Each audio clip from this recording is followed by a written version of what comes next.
Bonjour à tous, on est le mardi 4 août et aujourd'hui je vous fais la première partie de la vidéo en voix off parce qu'il y avait énormément de vent, j'ai même pas essayé de parler.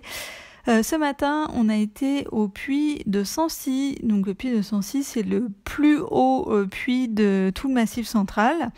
Donc voilà, on avait une très jolie vue comme vous allez voir juste après. Il y avait énormément de vent, il faisait aussi très froid puisqu'il faisait 6 degrés là-haut, donc voilà, même un petit peu frais. Et pour la petite anecdote, c'est au pied du puits de Sancy que se forme la Dordogne, qui est en fait la rencontre entre la Dor et la Dogne. Et voilà, ça donne la Dordogne. Comme vous le voyez, on a une fois de plus une superbe vue sur la chaîne des volcans d'Auvergne. On est monté en télécabine et ensuite on est redescendu à pied par une piste de ski, mais qui est piste de randonnée du coup l'été. Alors nous voici maintenant à Saint-Nectaire, le pays du fromage, et du coup je vous ai dit des grosses bêtises lors de mon dernier Qu'est-ce qu'on mange en Auvergne, puisque Saint-Nectaire c'est pas du tout en Haute-Loire, c'est bien en Puy-de-Dôme, là où on est actuellement. Donc à Saint-Nectaire il y a une très jolie église, qu'on voit hop, derrière, qu'on va aller visiter, et il y a un petit chemin qui permet d'avoir une jolie vue sur l'église, on va aller voir ça aussi. Et alors à Saint-Nectaire nous avons un dolmen qui date de entre le 3e et le 5e siècle avant Jésus-Christ. Voilà, petit dolmen.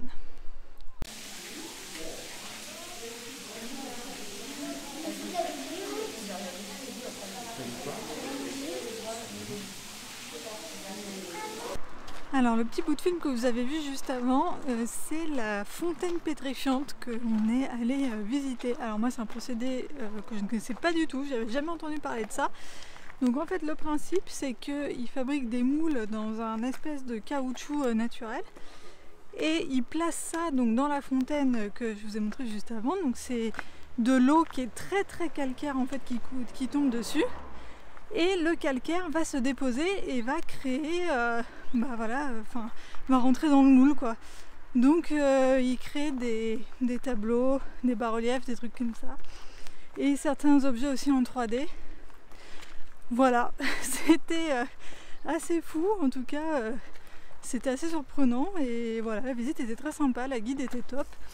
Donc c'était à Saint-Nectaire. Et j'ai oublié de vous dire que la source d'eau qui coule là, la source d'eau de la fontaine pétrifiante, c'est en fait de l'eau chaude, c'est une source d'eau chaude naturelle, donc l'eau descend jusqu'à 3000-4000 mètres et ensuite elle remonte en surface et elle atteint une température d'environ 50 degrés, donc après elle se mélange avec une eau plus froide et ça la rend plus froide. Et donc voilà le procédé des fontaines pétrifiantes.